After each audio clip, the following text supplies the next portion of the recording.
Halo, halo, apa kabar Anda semua? Semoga selalu dalam keadaan sehat walafiat dan tetap semangat. Kembali berjumpa dengan saya, Hezbun Arif dan Bung Rocky Gerung dari Rocky Gerung Official Forum News Network. Bung Rocky, akhirnya ternyata PDIP, dan saya nyebutnya PDIP saja karena yang lain-lainnya itu kan sebenarnya partai pendukung saja gitu ya, memilih Mahfud MD begitu ya dan mereka langsung gerak cepat setelah hari ini mengumumkan deklarasi Mahfud, besok sudah langsung mendaftar ke KPU. Ya, jadi itu bagus betul satu keputusan udah diambil. Jadi nasib Gibran tidak lagi diharapkan oleh PDIP. Kan itu. Oh, Yang itu. lebih penting sebetulnya bukan PDIP memilih Mahfud, tetapi PDIP memutuskan Gibran itu bukan lagi kader PDIP. Kira-kira implisitnya begitu kan. Tapi juga sekaligus satu kepastian supaya yang kita sebut sebagai pendaftaran itu kan seolah-olah nunggu sinyal lagi dari istana tuh. Jadi tepat betul Ibu Mega mengatakan kami tidak memerlukan sinyal dari istana, kan itu intinya kan. Dan Pak Mahfud kan orang juga yang dengan ketat sekali dengan ketatan berpikir akademisnya ingin menghalangi Gibran untuk jadi uh, diloloskan oleh Mahkamah Konstitusi. Saya ingin menghalangi, tapi dia gagal menghalangi. Karena dari awal bukan sekedar karena motif politik. Kalau ada Gibran berarti peluang Mahfud itu juga jadi 50-50. Tetapi memang selalu saya mau katakan bahwa Mahfud itu selalu ada dalam dilema. Itu kadang-kala dia jadi akademis yang cerdas, kadang-kala dia jadi politisi yang cerdik. Nah, dua-duanya itu yang lagi dipastikan oleh Mahfud. Nah, sekarang dia jadi politisi yang cerdik sebetulnya dan Cerdik dan menganggap cerdas itu oke, beda ya, Bung Rocky ya. ya, Cerdik dan cerdas dan cerdas beda ya. cerdik beda. Ya. Jadi Ya. kira-kira itu tuh, ya tetap enak bergaul dengan Mahfud, lucu-lucuan bisa tuh, apa, ledek-ledekan, adu argumen. Jadi kelihatannya PDIP akhirnya harus memutuskan tuh, dan keputusan itu keputusan yang benar juga bagi Mahfud yang sebetulnya dari awal sudah berharap dan harapan itu dibaca oleh Gerindra, dibaca oleh PDIP dan bacaan PDIP yang lebih jelas tuh. Jadi udah Ganjar Mahfud selesai problem. Itu aja intinya. Tinggal Prabowo yang mesti menimbang-nimbang nih karena Ya, ya. apapun Prabowo masih melihat situasi sosial, situasi Hmm. penentangan publik terhadap putusan MK itu. Ya, ya, ya. Yang ini yang menarik adalah seperti yang Anda tadi sampaikan betul, Ibu Megawati memutuskan mengumumkan nama cawapresnya itu ketika Pak Jokowi ada di Arab Saudi sekarang ini malah ya hari ini dari Cina terbang ke Arab Saudi. Kan beda dengan ketika mengumumkan Ganjar pada waktu itu pada hari Raya Idul Fitri Pak Jokowi dipanggil juga dan terbirit-birit dari Solo ke apa ke deklarasi itu. Tapi kali ini tidak menunggu. Dan menarik, hari ini juga Gibran itu dipanggil oleh Sekjen PDIP Hasto Kristianto. Dan tetapi kata Hasto, ya hari ini nggak ada bukan teguran pada Gibran, ini diajak ngobrol, kita selalu sering berdiskusi begitu. Jadi saya luruskan, bukan dipanggil ya, ini cuma ngobrol-ngobrol saja nih. Apa artinya? Apakah kemudian begitu Gibran tetap bertahan di PDIP itu? Dan kalau dia bertahan di PDIP kan ada konsekuensinya, Bung Rob. Ya, mungkin juga Gibran nggak akan datang karena cuman diajak ngobrol-ngobrol kan. Ya, bagi Gibran ya nanti aja ngobrol-ngobrolnya. Lain Iya. kalau dipanggil, tetap itu ada semacam disiplin organisasi. Harusnya dipanggil supaya jelas bahwa Gibran itu dipanggil sebagai, karena kalau dipanggil kan artinya sebagai kader dia dipanggil kan. Kalau dia ngobrol-ngobrol sebagai apa? Calon wakil presiden pun belum ngobrol-ngobrol sebagai wali kota Solo. Jadi juga itu mendua tuh. Nah, saya anjurkan Gibran nggak usah datang. Buat apa? Hmm, Kan hmm, sebetulnya orang menunggu ketegasan dari PDIP harus dipanggil sebagai kader yang balelo, kan itu dasarnya kan. Jadi kalau masih main-main begitu ya udah kita tahulah Hasto mungkin ya Ibu Mega bilang ya dipanggil aja, diberhentiin aja. Hasto mungkin ya debat-debat kecil atau bentar aja Bu, nanti lagi nunggu dulu situasi memburuk kira-kira begitu kan. Jadi hmm. mungkin juga itu Gibran memahami itu dan kita nggak tahu apa isi panggilan dipanggil atau diundang ngobrol-ngobrol kan yang jelas mesti ada keputusan Gibran ini mau diapain oleh PDIP. Itu yang Hmm. orang tunggu, mau diobrolin kayak mau dikirim WA, tetap itu yang ditunggu.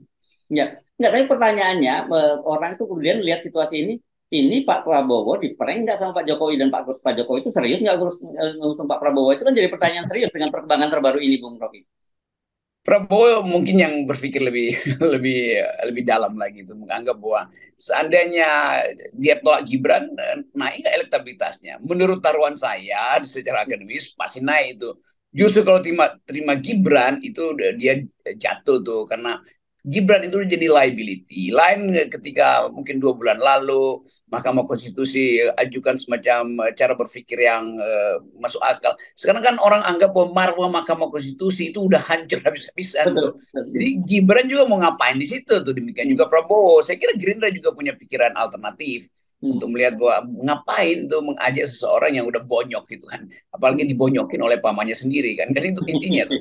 Jadi kira-kira begitu. Jadi Gibran juga kasihan, dia diumpankan di situ untuk jadi bonyok kan. hmm, Masa nggak ada hitungan bahwa Gibran pasti akan dibully satu Indonesia tuh. Dan hmm, bagaimana memulihkan Gerindra kalau Gerindra masih ngambil barang bonyok, itu intinya tuh. Saya hmm, tetap percaya bahwa Prabowo punya kalkulasi tentang Gibran dengan menghormati misalnya kesepakatan dengan Presiden Jokowi. Tetapi kesalahan itu dibuat oleh Mahkamah Konstitusi. Tentu kita nggak mau sebut dibuat oleh Jokowi secara implisit. hmm. Seandainya Mahkamah Konstitusi punya cara yang agak elegan, ya mungkin Gibran masih bisa diselamatkan di dalam opini publik. Kalau sekarang opini publik sudah hancur. Jadi nanti Pak Prabowo mungkin punya pikiran alternatif. Ini bahaya tuh. Dan saya kira teman-teman di Gerindra juga tetap mampu untuk menilai apakah memasukkan Gibran itu menambah elektabilitas atau justru merosotkan. Itu kira-kira yang juga jadi pertimbangan, sehingga hitungan saya Pak Prabowo akan mendaftar di hari terakhir, kira-kira begitu. Ya, ya, ya. Nah, ini yang sangat menarik ya. Kalau tadi kita lihat PDIP itu kan juga masih tetap berharap Gibran kalau toh katakanlah dia lolos Mahkamah Konstitusi seperti dikatakan Puan di pertimbangan untuk jadi calon wakilnya Ganjar begitu ya.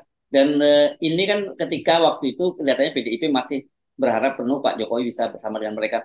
Tapi dengan sekarang memutuskan Pak Mahfud yang menjadi wakil dan kemudian Gibran tetap masih ada di PDIP itu artinya sebenarnya PDIP juga nganggap ya sudahlah Gibran juga bakal jadi persoalan kalau bersama dengan PDIP karena saya kira kemarahan publik akan beralih ke PDIP bukan pada lagi kepada Pak Prabowo gitu.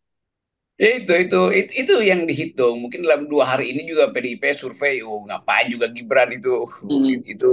artinya ikut tenggelam di dalam kedunguan publik kan, sebetulnya begitu kan. Jadi saya kira PDIP udah tiba pada keputusan final, tidak bisa Gibran tuh. Hal yang sama mestinya juga diputuskan oleh Gerindra, karena nanti akan ada olok-olok nih, barang-barang yang nggak diterima oleh PDIP pun masih diambil oleh Gerindra kan begitu kan. Jadi Hmm. bekas barang dan barang bekas menyatu di Gerindra tuh. Ini sebetulnya akan memerosotkan moral publik para pendukung Gerindra tuh. Tetap Pak Prabowo itu angkanya tinggi sekali itu karena pekerjaan-pekerjaan Gerindra secara institusional. Sekarang di dalam tubuh yang sehat itu dimasukkan virus yang namanya Gibran, kan orang akan melihat ini bakteri, ini ngapain ada bakteri di situ kan. Bukan Gibran yang salah adalah proses untuk menjadikan Gibran calon wakil presiden. Ngaconya di situ tuh. Ya, ya, Tentu ya. Gibran dengan senang hati, oh iya dia bisa jadi calon wakil presiden dan bisa membuat sejarah. Tapi sekarang dia mungkin ketakutan juga tuh. Bagaimana kalau dia gagal misalnya tuh? Di Hmm. Prabowo juga begitu. Kalau gagal ya habislah Hmm. reputasi keluarga istana itu habis. Jokowi mulai menghitung kalau Gibran dalam keadaan semacam sekarang dan dipaksakan dan tiba-tiba dia merosot jauh sekali sementara udah mendaftar, dan Prabowo juga merasa hal yang sama, lalu selesailah reputasi Pak Prabowo, selesai nggak jadi presiden, Gibran juga selesai padahal dia masih punya kesempatan, dan keluarga Jokowi itu selesai. Saya terangkan ini dengan memantau secara cermat opini publik yang betul-betul menganggap itu peristiwa yang memalukan itu yang dilakukan oleh pamannya Gibran ini. Terpaksa kita disebut pamannya Gibran aja kan, karena semua udah menganggap itu bukan ketua Mahkamah Konstitusi, itu keputusan Hmm. keluarga. Ya, Jadi ya. ini mencederai, kalau mencederai demokrasi ya biasalah demokrasi cerai. Tapi ini mencederai rasa rasa kehormatan bangsa itu.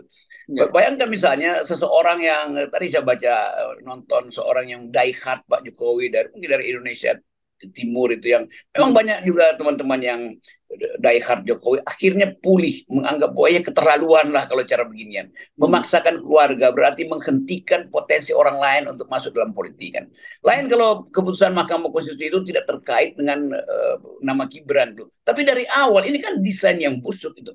Jadi pembusukan-pembusukan ini menyebabkan bangsa ini bangkit moralnya tuh, dan melawan moral publik itu itu konyol. Saya kira juga Pak Pak Prabowo sedang menghitung secara cermat, bukan dengan kalkulasi nalar aja atau elektabilitas surveyor, tapi juga dengan hati nurani bahwa Prabowo merasa bahwa ada sesuatu yang kurang etis itu, dan Pak Prabowo akan diingat sebagai seorang yang mau menyelamatkan bangsa ini, maka balik juga pada cara untuk menghormati opini publik hari ini. Semoga Pak Prabowo dan teman-teman di Gerindra itu punya second opinion yang akan menjadi the best opinion. Yes, oke. Ini menarik ini perkembangan terbaru ya.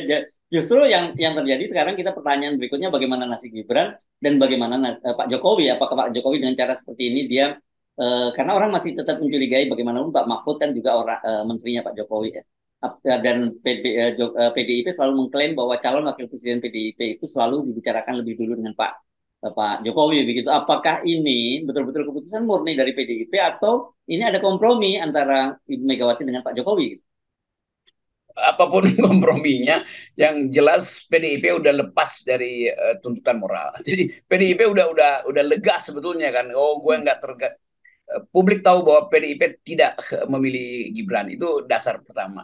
Dan sinyal yang lebih kuat lagi kalau PDIP apa namanya nih, menarik kartu anggota Gibran. Tentu itu nunggu juga Gibran dipinang atau diresmikan, deklarasikan oleh Pak Prabowo. Itu kesempatan PDIP untuk mengatakan oke, final ya, bahwa Anda ada di sana, berarti kami tarik kartu anggota Anda. Nah, itu PDIP dapat tambahan suara lagi itu kan.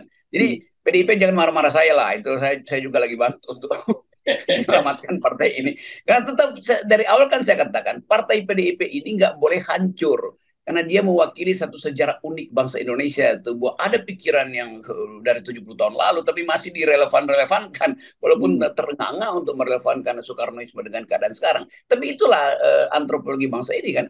Jadi saya tetap percaya bahwa nanti mungkin hari ini itu akan diminta kepastian. Gibran, kamu mau ke Prabowo apa enggak tuh? Kalau mau ke Prabowo, sekarang kami minta mundurkan diri tuh, supaya jelas, jangan ada keraguan-keraguan. Kenapa begitu? Karena kami udah deklarasikan Mahfud, dan kami nggak akan diganggu lagi dengan keberadaanmu di PDIP.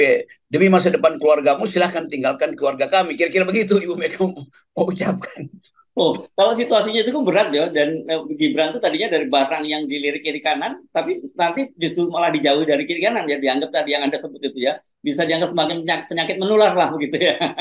Ya itu akhirnya orang anggap begitu kan. Kita ngomong sama emak-emak, kita ngomong sama mahasiswa, semua itu menganggap bahwa Gibran itu kayak apa namanya, kalau dia ada di showroom bagus, begitu keluar showroom itu harganya langsung turun 50% tuh kan. Karena dia masuk di dalam pasar gelap kekuasaan, itu intinya, bukan bukan pasar pasar jujur keadilan. Jadi satu paket akhirnya bukan Gibran aja yang membusuk, juga Mahkamah Konstitusi. Jadi kalau Mahkamah Konstitusi membusuk, itu pada satu waktu nanti akan ada disertasi bahwa pembusukan itu memang didesain dari istana, kan itu intinya kan. Nah, kita bisa bayangkan itu datanya bertebaran. Nah, balik pada soal tadi, Mahkamah Konstitusi betul-betul ya mau dibubarin juga nggak ada gunanya lagi tuh, karena orang anggap ya dibubarin tuh nggak merubah kenyataan. Tetapi yang paling bagus adalah beberapa tokoh di situ yang dissenting opinion atau yang concurring segala macam itu mengundurkan diri aja tuh, supaya ada kesempatan bangsa ini melihat bahwa Saldi Isra masih bisa memimpin secara moral penegakan hukum walaupun dia mundur dari situ. Demikian juga Ibu Hehen ya, siapa Ini di situ. Nurbaningsih ya. Kan ini masih ada kesempatan orang melihat tokoh-tokoh bangsa. Jadi proses politik selalu atau sejarah selalu menghadirkan situasi kritis di mana orang akan diuji itu. Anda berintegritas apa enggak? Anda pengecut atau Anda betul-betul pahlawan, kan cuma itu kan. Jadi Ya. yang diucapin terus, yang kita bahas terus sepanjang abad ini di FNN adalah soal moral publik dan soal etika politik. Nah sekarang itu ujian terakhir. Iya, iya. Ya, dan nah, menarik ini kalau Anda udah masuk ke masalah hukumnya gitu ya. Bahkan ada orang seperti Yusril Iza Mahendra yang kemarin juga kita bahas ya, Bung Rocky ya, yang itu adalah bagian dari koalisi Pak Prabowo pun menganggap bahwa apa yang terjadi di Mahkamah Agung, Mahkamah Konstitusi itu cacat secara hukum gitu. Karena Anda tadi menyebut Ibu Eni Nurbaningsih itu kalau kita baca, meskipun dia disebut concurring itu atau pendapatnya berbeda, tapi sebenarnya inti pernyataan dia itu dissenting karena dia menginginkan yang boleh itu gubernur, bukan wali kota, bukan bupati gitu loh. Ya itu, jadi kesamar-samaran itu akhirnya makin lama makin dibuka. Untung ada Yusril yang peka untuk melihat itu. Kalau kita kan dari awal udah anggap ya ini bangsat semua yang di situ. Iya, iya, Tapi iya. Yusril mau usut pelan-pelan, detil Iya. tuh, seperti seorang dokter bedah itu dia mesti kupas apa namanya lapis per lapis dari kulit manusia untuk sampai pada Hmm. inti penyakit. Jadi Yusril lakukan semacam otopsi itu kira-kira terhadap keputusan itu, dan hasil otopsinya mencengangkan. Kan Yusril setelah melakukan otopsi konstitusional nggak mengucapkan komentar kan. Hmm. Walaupun beliau Pak Yusril ini menganggap ini akan ada pergeseran dengan status Gerindra yang mendukung Gibran kan itu. Tetapi Hmm. dia nggak bisa juga untuk menyembunyikan itu. Demikian juga Pak Prabowo diam-diam akan memperhatikan pendapat Yusril, karena Prabowo tetap mesti anggap bahwa Yusril itu mengerti konstitusi. Jadi jangan sampai pandangan Yusril itu kemudian diabaikan sehingga Prabowo satu waktu akan dicatat juga sebagai bagian dari persekongkolan Mahkamah Konstitusi kan. Kan ini dengan mudah orang-orang baca ini satu hal yang tidak etis sebetulnya. Nah, orang seperti Pak Prabowo yang terlatih dengan kepekaan ya harusnya juga tiba pada semacam ya paling nggak menunda pencapresan Ganjar sambil menunggu apakah benar keadaan publik itu tidak menghendaki Mahkamah Konstitusi melakukan hal yang kurang ajar, kira-kira begitu kan. Ini Hmm. kan kekurang ajaran yang dipertontonkan pada publik tuh. Nah, mereka yang menemukan poin itu bukan sekedar seorang pendukung Jokowi dari bagian timur Indonesia, tapi juga Yusril Iza Mahendra yang udah berpuluh-puluh, udah ratusan tahun menggeluti hal-hal semacam ini tuh. Dan teman-teman aktivis HAM juga lakukan kajian yang sama, pakar-pakar HTN, Bivitri, Ferry, Amsari, segala macam itu lakukan kajian yang sama itu. Uceng dari Jogja, dan ini satu komunitas yang betul-betul ingin menyelamatkan Indonesia dari petualangan hukum ketua Mahkamah Konstitusi kan. Ya, ya, ya. Nah, tetapi saya kira sebenarnya Bung Rocky ya kan bagaimanapun Mahkamah Konstitusi, KPK dan sebagainya, KPU itu kan bagian dari amanat reformasi yang saya kira jadi eh, Oh ini iya kan iya. orang udah marah saya udah bubarkan aja lah Mahkamah Konstitusi, kita bubarkan juga KPK-nya. Tapi kita lihat sebenarnya kalau kita apalagi kan di MK ini terbuka ya ada dissenting disampaikan begitu, kita bisa memilah-milah Kak, sebenarnya begitu ya. Siapa yang harus segera dibersihkan dari Mahkamah Konstitusi saat ini gitu. Masih kita bisa lihat reformasi belum berhenti sebetulnya Hmm. selama ada dissenting opinion dari mereka yang berakal sehat kan. Yes. Jadi tapi Mahkamah Konstitusi mungkin kalau mereka mundur itu orang akan anggap oke Mahkamah Konstitusi membusuk tetapi ide reformasi tidak tuh. Nah Mhm. bayangkan misalnya kalau Saldi Isra masih di situ itu artinya orang akan anggap ya Saldi memang didesain untuk sekedar bikin dissenting Yes. opinion Mhm. supaya dilengkapi lah prinsip bahwa Mahkamah Konstitusi tidak bisa didikte tuh ada yang dissenting. Tetapi kalau berkali-kali dissenting opinion dan tidak berpengaruh, itu artinya salib instrumen aja sebetulnya Ya, dari kekuasaan, kendati diarahkan sebagai David's advocate di situ kan. Jadi ya, ya. ini intinya. Jadi saya ingin supaya salib itu berhenti karena teman-teman dia juga itu mengharapkan supaya dia jangan tenggelam bersama dengan kebusukan si paman. Apa si paman lah gitu. Kan ini udah jadi bahasa hari-hari kan. Iya, iya. Ini paman Paman dari siapa tuh MK. yang terbaik? Betul betulnya gitu kalau lagu paman dari desa ini paman dari MK gitu ya. Tapi saya kira Bung Rocky ini kalau kita menyimak dissenting opinionnya Profesor Saldi kemarin itu bukan dissenting opinion, tapi itu betul-betul kemarahan yang dia tumpahkan melalui forum dissenting yang itu kemudian bisa dibaca bisa terbuka secara luas kepada publik begitu dan pesannya sampai semua dan publik tahu busuknya Mahkamah Konstitusi. Ya, publik tahu bahwa pembusukan itu dikenali oleh Saldi Israel itu bukan sekarang, dari beberapa kasus sebelumnya kan dia dalam posisi yang selalu menganggap oke saya mesti kasih tahu bahwa ada yang busuk di apa kalau lakunya Shakespeare something rotten in Denmark itu ada yang bau busuk di Denmark kan. Tapi sekarang orang ingin tagih lebih jauh loh. Kalau Anda berkali-kali menemukan bau busuk di situ, jangan-jangan Anda bagian dari mereka, tapi Anda berpura-pura sebagai pemberi ujaran kebusukan. Jadi sebetulnya orang mau tagih, keluar aja dari situ. Sama seperti juga berkali-kali saya tagih Mahfud MD, Sri Mulyani yang sebetulnya masih bisa diandalkan sebagai ya binus malum mereka masih punya etika akademis, keluar aja dari kabinet kan. Ya, ya, Tetapi ya. sekarang satu-satu kita mulai uji itu apakah mereka yang masih kita anggap sebagai kawan di dalam bernegara itu mau memperhatikan opini publik atau tidak, itu Ya, dasarnya. ya. Dan sekarang kita menunggu sikap dari Pak Prabowo, ya. Juga Pak Prabowo tuh seseorang yang tertati-tati membangun partai politik, berupaya untuk menghasilkan kenegarawanan, statementship itu tuh, dia berhadapan sekarang dengan satu ujian moral, tuh, ujian etika publik. Jadi semoga Pak Prabowo dan teman-teman di Gerindra itu mampu untuk merenung bahwa politik itu adalah visi tentang kemanusiaan, visi tentang keadilan, visi tentang solidaritas, dan visi itu dibatalkan oleh Mahkamah Konstitusi itu. Yes, oke. Okay. PDIP udah menyelamatkan diri atau udah selamat? Tinggal Pak Prabowo sekarang.